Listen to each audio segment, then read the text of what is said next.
زین ایک چھوٹا سا لڑکا تھا جو اپنے امی ابو کے ساتھ خوبصورت گاؤں میں رہتا تھا۔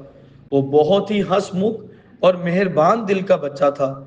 عید قرباں قریب آ رہی تھی اور زین بہت خوش تھا۔ ایک دن ابو شہر سے ایک خوبصورت سفید بکرا لے کر آئے۔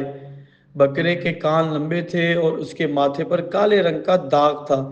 زین نے فوراً اس کا نام چمک رکھ دیا۔ زین نے چمک کو نہلایا، چارہ دیا اور اس کے ساتھ کھیلنے لگا۔ زین ہر روز چمک کے ساتھ وقت گزارتا، وہ اسے باغ میں لے جاتا اور اس سے باتیں کرتا اور اسے قصے سناتا۔ چمک بھی زین کو پہچاننے لگ گیا تھا۔